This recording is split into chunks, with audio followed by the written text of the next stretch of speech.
জুলাই যে কি পরিমাণ গুরুত্বপূর্ণ, যে আজকের বাংলাদেশের নেতৃত্ব দিতে হলে জুলাইকে মেনে নিতে হবে, জুলাইকে ধারণ করতে হবে। এবং এই গত 5 তারিখে, মানে বিশেষ করে গতকালকে থেকে আজকে পর্যন্ত, আরও 2 দিন আগের থেকে দেখি আমরা যে চিৎকার করে খালি স্বাধীনতার, মুক্তিযুদ্ধের চেতনার কথা বলি, কই কোথাও তো আমি 71-এর কথা শুনলাম না গতকালকে, গত পরশু। কারণ এর মানে 71 ভুলে গেছে। বরং 24 এখন গুরুত্বপূর্ণ এই কারণে যে 71-এ ভূখণ্ড পেয়েছি, সেই ভূখণ্ড যারা জোরপূর্বক দখল করে রেখেছিল হায়নার দল, তাদেরকে তাড়িয়ে দিয়েছে। 71 সালে আমরা পশ্চিমা হায়নাকে তাড়িয়েছি এবং 24 সালে তাড়ানো হয়েছে দেশীয় হায়না। তবে ঘুরে ফিরে একটা জিনিস মনে হয় যে বাংলাদেশের সামনের রাজনীতি এগিয়ে নিতে হলে জুলাইকে ধারণ করতেই হবে। কারণ এমন একটা জেনারেশন তৈরি হয়েছে যাদের চোখের সামনে রক্তাক্ত জুলাই দেখে তারা আজও তাদের মধ্যে স্মৃতি, তাদের চোখের সামনে হাজার হাজার পঙ্গু লোক এখনও জীবিত, শত শত লোক জীবন দিয়েছে। এই চেতনাকে যে ধারণ করতে হবে, এতে কোনো সন্দেহ নাই। 5ই আগস্ট 2026 চীন মৈত্রী হলে জুলাই স্মরণসভা হলো এবং একই দিনে জুলাই জাদুঘরের উদ্বোধন হলো। এখানে দুটো পার্ট, জুলাই স্মরণসভা এবং জুলাই জাদুঘর। প্রথম দিনে জুলাই স্মরণসভার দিকটায় আসি। লক্ষণীয় বিষয়, অনেকগুলো লক্ষণীয় বিষয় আছে। সেই স্মরণসভায় কি হলো? চীন মৈত্রী সম্মেলন কেন্দ্রে সরকারি স্মরণসভা হয়। প্রামাণ্য চিত্র নিয়ে অসন্তোষ প্রকাশ ও বিক্ষোভ ও প্রতিবাদ করে জুলাই যোদ্ধা ও শহীদ পরিবারের সদস্যগণ। কেন? অর্থাৎ সেই প্রামাণ্যচিত্রে যা উপস্থাপন করা হয়েছে সেটার ভিতরে অনেক কিছুই, অনেক গুরুত্বপূর্ণ বিষয় ওখানে আসেনি। এবং সেই আসেনি যে তার প্রমাণ হলো আবু সাইদ, রংপুরের যে আবু সাইদ বুক পেতে যে গুলি নিয়েছিল, সেখানে দেখা গেছে প্রদর্শন করা হয় যে জুলাই ডকুমেন্টারি, সেখানে নেই আবু সাইদের অস্তিত্ব। কেউ কেউ এটাকে বলছেন ডকুমেন্টাল গুম, অর্থাৎ ডকুমেন্টের ভিতর থেকে গুম করা হয়েছে, যেখানে সাইদ নেই। এবং সাইদ না থাকলে জুলাইকে হত্যা করা হয়। ভারপ্রাপ্ত রাষ্ট্রপতি মেজর হাফিজ সাহেব বলছেন যে ডকুমেন্টারিতে আবু সাইদের ছবি নেই সেটা কোনো ডকুমেন্টারি নয়, এবং এটা বলে একরকম বয়কট করাই চলে। একজন রাষ্ট্রপতি বলছেন, এবং সেই বর্তমান সরকারের বিএনপির দলীয় ভারপ্রাপ্ত রাষ্ট্রপতি। সব কিছু মিলে সৃষ্টি হলো একটা হট্টগোল এবং বিশৃঙ্খলা। শুরু হলো রাজনৈতিক স্লোগান, ফলাফল শেষ হলো কোথায়? পরিবেশ নিরাপদ ও অনুকূল না দেখে সভা থেকে বিদেশি কূটনীতিক এবং অতিথিরা একে একে বের হয়ে চলে গেল। বাংলাদেশে এটা একটা বিরল ঘটনা যে সরকারি কোনো প্রোগ্রাম থেকে বিদেশি কূটনীতিক বা বিদেশি অতিথিরা এভাবে বেরিয়ে যায়। এটা সত্যি অবাক করার মতো। এ হলো জুলাই স্মরণ সভা। তারপর যদি জুলাই জাদুঘরকে কেন্দ্র করে আসি, সেই জাদুঘর কেন্দ্র করে যেটা এস্টাবলিশড হলো সেটা আমি ধাপে ধাপে আসতেছি। 1 জুলাই 1/7/2026 পত্রিকায় আসছিল, নাইব বলছিল যে 5ই আগস্টের মধ্যে যে জুলাই স্মৃতি জাদুঘর উদ্বোধন না হয় তাহলে জনগণ খুলে দিবে। এবং মনে হয় যে নাহিদের এই বক্তব্য বা এটাকে সরকার আমলে নিয়েছে, এবং আমার কাছে মনে হয় একটা আমলে নিয়েই তারা 5 তারিখে কিন্তু জুলাই জাদুঘর উদ্বোধন করেছে। এবং সেটাতে করেছে তাদের এই চাপের উপরে, সেটাই মনে হয়।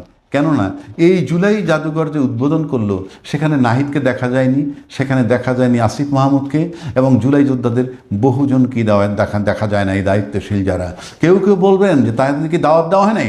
ডেফিনেটলি দাওয়াত দিয়েছে। কিভাবে? সো কল্ড সবাইরে যেভাবে কার্ড পাঠায় সেভাবেই তাদেরকে কার্ড পাঠানো হয়েছে, কিন্তু তাদেরকে তো সেভাবে কার্ড পাঠানোর কথা না। কার্ড পাঠাবে, তার পাশাপাশি একটা বিশেষ নিমন্ত্রণ, কিংবা কেউ একটু ফোন করে তাদেরকে, দায়িত্বশীল কেউ একটা ফোন, নট দ্যাট যে প্রধানমন্ত্রী করতে হবে, এর উচিত ছিল, এবং সেটা ছিল হয়তো গুরুত্ব দেয়া। পাশাপাশি যদি এই হয় যে জুলাইকে একসময় কিন্তু আমাদের স্বরাষ্ট্রমন্ত্রী বলছিল জুলাই একটা আবেগ, একটা ইমোশন দিয়ে রাষ্ট্র চলে না। এই স্বরাষ্ট্রমন্ত্রী বলেছিলেন আবার সেই স্বরাষ্ট্রমন্ত্রী কিন্তু ওই জুলাই ভাষণ দিয়ে বলতেছেন, আমরা যদি নির্বাচনে না যেতাম, তারেক রহমান সাহেব যদি নির্বাচনে না যেতেন, তাহলে এই জুলাই বাস্তবায়ন করা যেত না। অর্থাৎ ওনারা বোঝাতে চাচ্ছেন দেশের বাইরে থেকে ওনারা জুলাইকে বাস্তবায়ন করেছেন, জুলাইটাকে তারা কার্যকর করেছেন বা জুলাই অভ্যুত্থানটা ঘটিয়েছেন। যদি তাই হবে তাহলে তো ফলোয়িং ডেতে, যেদিন অভ্যুত্থান হয়ে গেল তার পরের দিনই যিনি নেতৃত্ব দিলেন সেই তারেক রহমান সাহেবের চলে আসার কথা। যদিও তারেক রহমান সাহেব বলছেন জুলাইয়ের কৃতিত্ব কোনো ব্যক্তি বা কোনো দলের একক নয়, কিন্তু আমি পাশাপাশি দেখলাম 3/8/2026 তারিখে ছাত্রদল সভাপতি বলছে 16ই জুলাই রংপুর আবু সাইদ ও চট্টগ্রামে ওয়াসিম আকরামকে হত্যা করা হয়। সেদিনই তারেক রহমান সাহেব বলেছেন কোটা আন্দোলন দিয়ে এই সরকারকে হটানো যাবে না। তিনি শেখ হাসিনার পদত্যাগের দাবিতে এক দফা ঘোষণা করেন। অর্থাৎ তারেক রহমান সাহেব এক দফা ঘোষণা করেছেন বলে ছাত্রদল সভাপতি দাবি করছেন। কিন্তু তার পরিপ্রেক্ষিতে কিন্তু দায়িত্বশীল মহল থেকে তেমন কিছু বলা হয় নাই, যেটা তার বক্তব্য। তার মানে হচ্ছে জুলাই যে কি পরিমাণ গুরুত্বপূর্ণ, যে আজকের বাংলাদেশের নেতৃত্ব দিতে হলে জুলাইকে মেনে নিতে হবে, জুলাইকে ধারণ করতে হবে। এবং এই গত 5 তারিখে, মানে বিশেষ করে গতকালকে থেকে আজকে পর্যন্ত, আরও 2 দিন আগের থেকে দেখি আমরা যে চিৎকার করে খালি স্বাধীনতার, মুক্তিযুদ্ধের চেতনার কথা বলি, কই কোথাও তো আমি 71-এর কথা শুনলাম না গতকালকে, গত পরশু। কারণ এর মানে এই 71 ভুলে গেছে। বরং 24 এখন গুরুত্বপূর্ণ এই কারণে যে 71-এ ভূখণ্ড পেয়েছি, সেই ভূখণ্ড যারা জোরপূর্বক দখল করে রেখেছিল হায়নার দল, তাদেরকে তাড়িয়ে দিয়েছে। 71 সালে আমরা পশ্চিমা হায়নাকে তাড়িয়েছি এবং 24 সালে তাড়ানো হয়েছে দেশীয় হায়না, যাদেরকে তাড়ানোর পর এই পরিস্থিতি হয়েছে এবং আজকের বাংলাদেশ। সুতরাং জুলাই এখন একটা গুরুত্বপূর্ণ অধ্যায়। সেজন্য জুলাইয়ের এক দফা ঘোষণা কে দিল সেটা নিয়ে এখন চলছে অনেকে বিতর্ক। ইভেন আসিফ নজরুল সম্প্রতি বলেছে, আসিফ নজরুল 5 তারিখেই বলেছে যে সার্বিক বিবেচনায় জুলাই অভ্যুত্থানের এক দফার ঘোষক কেবলই নাহিদ ইসলাম। তাহলে আমরা দেখলাম সেই স্বাধীনতার 71 সালের যুদ্ধে সেখানে একবার বিতর্ক শুরু হলো বঙ্গবন্ধু স্বাধীনতার ঘোষক নাকি জিয়া স্বাধীনতার ঘোষক। এখন আবার বিতর্ক শুরু হলো নাহিদ এক দফার ঘোষক নাকি তারেক রহমান সাহেবের এক দফার ঘোষক। তবে ঘুরে ফিরে একটা জিনিস মনে হয় যে বাংলাদেশের সামনের রাজনীতি এগিয়ে নিতে হলে জুলাইকে ধারণ করতেই হবে।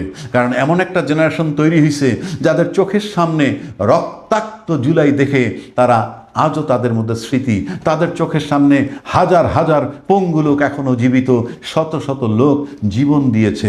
এই চেতনাকে যে ধারণ করতে হবে এতে কোনো সন্দেহ নাই। আর সে কারণেই মুখে যাই বলুক, ইমোশনের জুলাই, ইমোশন দিয়ে দেশ চলে না, এসব কিছু দিয়ে কোনো লাভ হচ্ছে না। আবেগের জুলাই বলে লাভ হচ্ছে না, অবহেলিত জুলাই বলে লাভ হচ্ছে না। জুলাই আজ খুবই গুরুত্বপূর্ণ। তাই এখন জুলাইকে কেন্দ্র করে এক দফা ঘোষণা কে দিছে সেই বিতর্ক নতুন করে শুরু হলো। তবে এই দেশবাসী এই এআইয়ের যুগে, এই ডিজিটাল যুগে জানে যে জুলাইয়ের এক দফার ঘোষক কে দিয়েছেন, এবং সেটা নাহিদ ইসলাম দিয়েছেন এবং আসিফ নজরুল সেটাকে কোরাবোরেট করেছেন।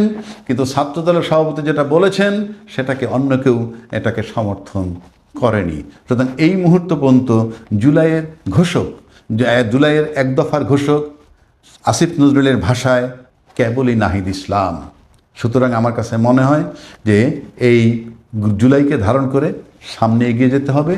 জুলাইকে আবেগের জুলাই বলা যাবে না, অবহেলিত জুলাই বলা যাবে না। দল মত নির্বিশেষে জুলাইকে ধারণ করেই সামনে এগিয়ে যেতে হবে, এবং এটাই আমার বক্তব্য। এবং এখানেই আমি গুরুত্ব প্রদান করতেছি। ব্যক্তি আমি যদি হইতাম, আমি শুধুই জুলাইকে ধারণ করতাম, মানে 71-এর সাথে অ্যাড করে জুলাইকে ধারণ করতাম এবং জুলাইয়ের আলোকে জুলাই সনদ বাস্তবায়ন করে এগিয়ে নিয়ে যেতাম বাংলাদেশকে।